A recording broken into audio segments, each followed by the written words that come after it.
भादो का जो महीना होता है, श्रावण के बाद जो भादो लगता है, भादो का जो महीना होता है, इससे सावन के बाद में जो भादो का महीना आता है, भादो का जो महीना होता है, ये पूरा भगवान देवाधिदेव महादेव के पूरे परिवार के लिए रहता है। पूरा भादो का महीना भगवान शंकर के पूरे परिवार के लिए ये भादो का महीना रहता है। आप देखिए, सावन में अपन दर्शन करते हैं, श्रावण महीने में अपन एक लोटा जल देवाधिदेव महादेव को समर्पित करते हैं। सावन के महीने में अपन भगवान शंकर की स्तुति करते हैं। सावन के महीने में अपन भगवान शिव की आराधना करते हैं, भगवान शंकर की अर्चना करते हैं। और भादो के महीने में माँ पार्वती जी की आराधना करते हैं। भादो के महीने में हम माँ पार्वती की आराधना कर रहे हैं, भगवान श्री गणेश जी महाराज की आराधना कर रहे हैं। तो सावन का महीना शिव जी का तो है, पर भादो का जो महीना है वो भगवान शंकर के पूरे परिवार का, पूरे परिवार का। शिव जी का संपूर्ण परिवार, भगवान देवाधिदेव महादेव का पूरा परिवार भादो के महीने में पूजा जाता है। भादो के महीने में स्वयं भगवान नारायण माता पार्वती जी जब 6 वर्ष की अवस्था में हैं और वन में अपनी सखियों के साथ में तत्साधना करने के लिए जब विराजमान होती है, तब करते करते करते करते करते करते जब उन्हें शिव का दीदार नहीं होता, शंकर का दर्शन नहीं होता, तब माता पार्वती भगवान नारायण स्वयं आकर पार्थिव लिंग के पूजन का वर्णन करते हैं। अब कई माताएं ऐसी हैं, कई भाई ऐसे हैं, कई बहनें ऐसी हैं जो शिव महापुराण की कथा को सुन सुनकर मंदिर जाती हैं। कहीं कहीं मंदिर में पाषाण की शिवलिंग होता है, कहीं कहीं बालू रेत का बना होता है, कोई शिवलिंग भारत का होता है, कोई शिवलिंग स्फटिक का होता है, जो उनके मर्जी में होता है। उनको नहीं मालूम, वो तो बस इतना जानती है कि हम भोले के और भोले हमारे।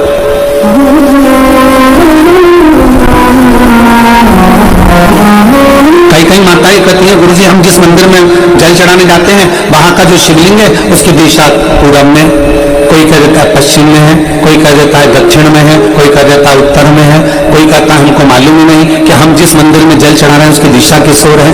क्या हम मंदिर में जल चढ़ा रहे हैं और भगवान शंकर हमारे जल को स्वीकार कर रहा है? क्यों नहीं करेगा? भगवान शिव उसको स्वीकार क्यों नहीं करेगा? भगवान शंकर क्यों ना स्वीकार करेगा? बस क्या चाहिए? भगवान शंकर ये नहीं देखता कि तुम भगवान शिव को क्या दे रहे हो। मेरे ओघरदानी मेरे शंकर भगवान तो कहते हैं कि निर्मल मन सो मुनि पावा, मुझे छल छिद्र कपट ना भावा। तुम दिल से हृदय से मुझे जो चढ़ा रहे हो मैंने उसको स्वीकार करा। भादो का महीना मेरे शंकर के पूरे परिवार का है।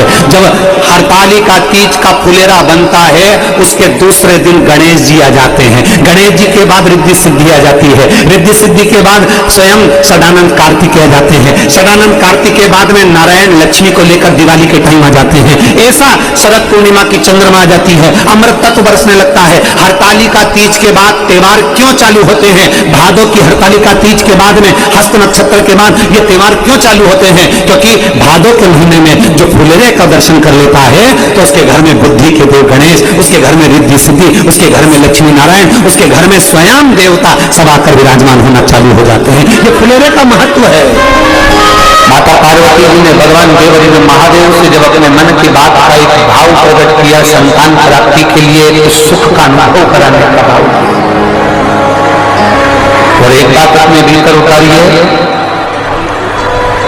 जैसे एक संतान हो जाती है, मान लो एक बच्चा हो गया, एक संतान हो गई, और एक संतान होने के बाद में दूसरी संतान हो ही नहीं रही। किसी को 10 साल हो गए, किसी को 8 साल हो गए, किसी को 5 साल हो गए, किसी को 6 साल हो गए, किसी को 9 साल हो गए, किसी को 12 साल हो गए, दूसरी संतान हो ही नहीं रही। आपने डॉक्टरों को भी दिखाया, इलाज भी करवाया, फिर भी संतान का सुख नहीं है। तो शिव महापुराण में बेलपत्र के वृक्ष का बड़ा सुंदर भाव था। जिसको संतान का सुख नहीं है उसको सफेद आंकड़े की जड़ का प्रयोग करना चाहिए। जिसके घर में एक संतान हो चुकी है और दूसरी संतान नहीं हो रही है, 8 साल 10 साल 15 साल 20 साल 22 साल हो गए और दूसरी संतान का अगर सुख नहीं है, तो उसके लिए बेलपत्री के वृक्ष के नीचे का एक भाव बड़ा सुंदर कहा गया। किसी भी सोमवार से आप ये प्रयोग करना प्रारंभ कर सकते। 11 रुद्र होते हैं, 11 रुद्र होते हैं।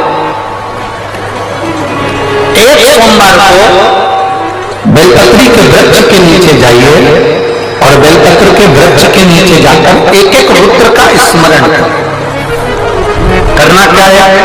बेलपत्री के वृक्ष के नीचे जब आप जाएं तो बेलपत्र के वृक्ष के नीचे की ही मिट्टी का एक कुंड, आप लोग क्या कह सकते हैं, यहाँ पर हम क्या बोले उसको, जैसे मिट्टी का एक कटोरी बनाते हैं ना, क्या बोलते हैं उसको, कुंडी बना देते हैं मिट्टी की।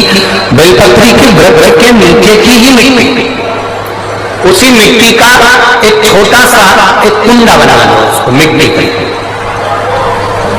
जितने लोग आपका चैनल पर सुन रहे हैं, जितने लोग फेसबुक पर इस्तेमाल कर रहे हैं, बड़े भाव ध्यान से सुनिएगा। सावधान।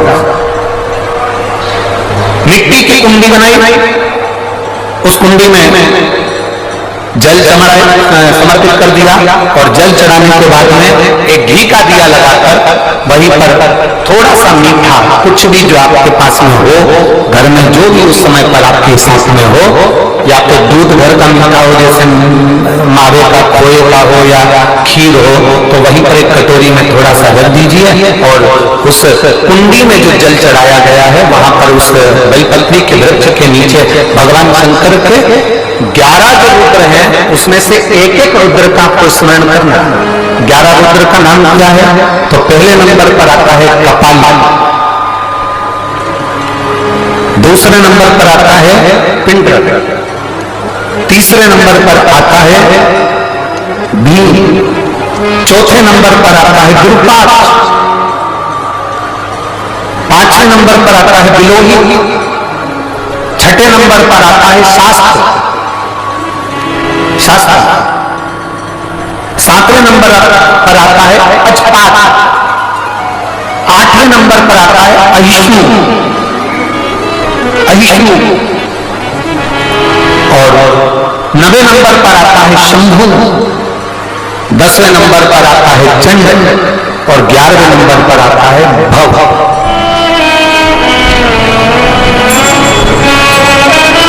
अगर अभी आप लोग नहीं लिख पाए हैं तो बाद में मोबाइल पर से कथा को पीछे खींचना, फिर उसमें से धीरे धीरे उसको लिखना।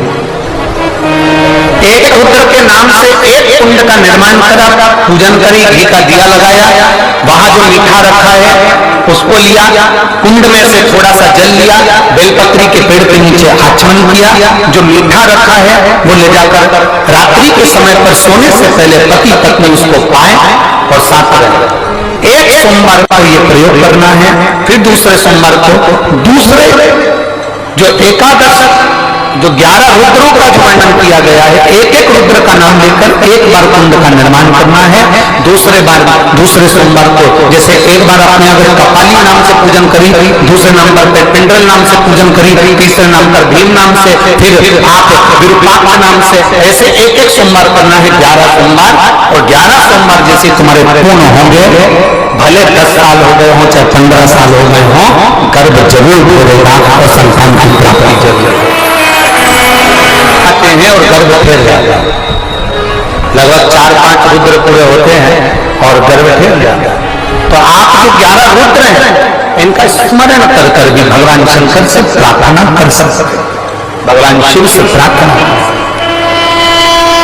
जिस नारी का गर्भ ना ठेरता हो, कई वर्ष हो गए हो, संतान नहीं हो रही हो, बच्चे नहीं हो रहे हो, सारे डॉक्टरों को दिखा लिया, टेस्ट भी करवा लिया, सब कुछ करा लिया, तो एक बार भगवान शंकर पर विश्वास कर कर सफेद आंकड़े की जड़, सफेद आंकड़े की जड़, और ध्यान देना वो जड़ किसी दूसरे से नहीं मंगवाना है। कई लोग ऐसे होते हैं कि तुम लाकर दे देना तो हम बांध लेंगे। जिस नारी को संतान चाहिए वो अपने पति के साथ जाए, और सफेद आंकड़े की जड़ को लेकर आए।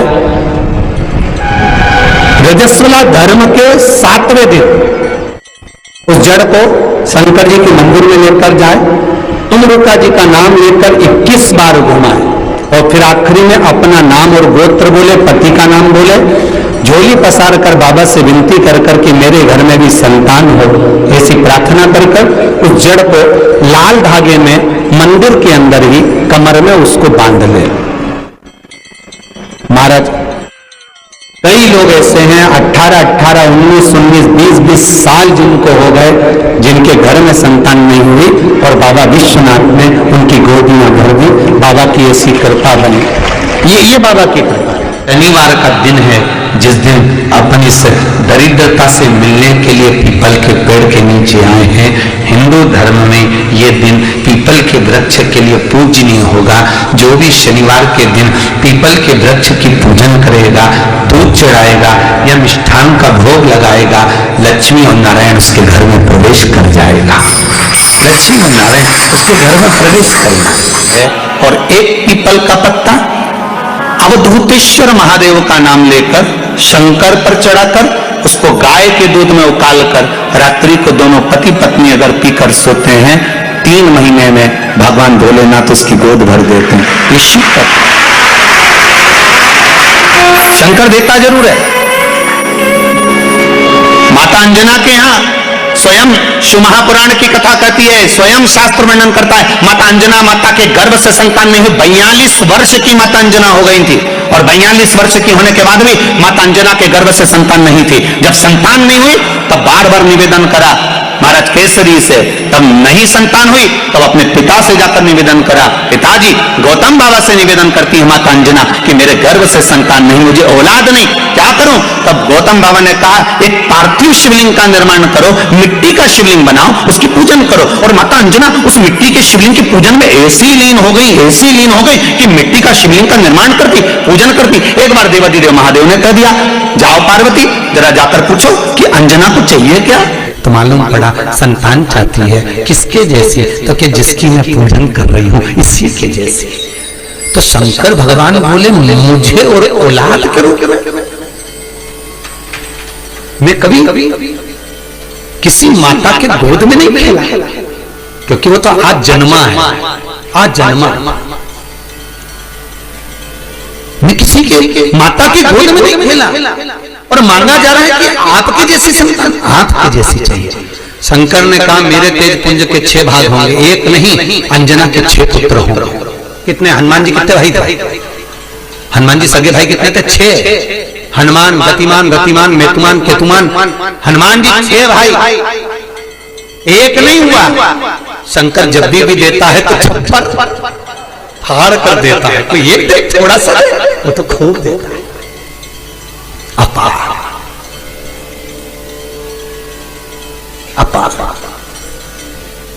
बस ये है कि शंकर परीक्षा बहुत लेता है, देता छप्पर फाड़ कर है पर परीक्षा पूरी लेता है। भगवान विष्णु ने नियम लिया था कि 108 कमल का फूल दूंगा, एक फूल छुपा लिया। आखिरी में भगवान विष्णु को अपना नेत्र निकाल के देना पड़ा, तब शंकर जी के 3 नेत्र हुए। शंकर जी इतने खुश हुए उनको सुदर्शन चक्र दे दिया। ये 3 नेत्र हरि हो गए, वो सुदर्शन चक्रधारी देता है। शिव परीक्षा बहुत लेता है, पर शंकर पर किया हुआ खर्च, शिव को अर्पण किया हुआ बेलपत्र, शिव को समर्पित किया हुआ 1 अक्षत का दाना भी, शंकर को दिया हुआ 1 रुपया भी अपने खाते में लिख कर रखना और 1 वर्ष तक ये तारीख को लिख कर रखना कि मैंने शंकर के मंदिर में या शंकर की कथा में या शिव महापुराण में इतना खर्च किया था, वो लिख कर रख लेना और आज की तारीख लिख के रख लेना। 1 वर्ष बाद हिसाब लगाकर देखना, वो दुगना क्या 1000 गुना फल प्रदान कर देता है। शंकर परीक्षा जरूर लेगा, थोड़ा सा परिश्रम जरूर कराएगा, परीक्षा लेगा। महाराज बहुत ध्यान देना, भगवान शिव खुद कह रहे हैं कि संसार में ऐसा कोई नहीं जन्मा जिसकी मैंने गोद न भरी।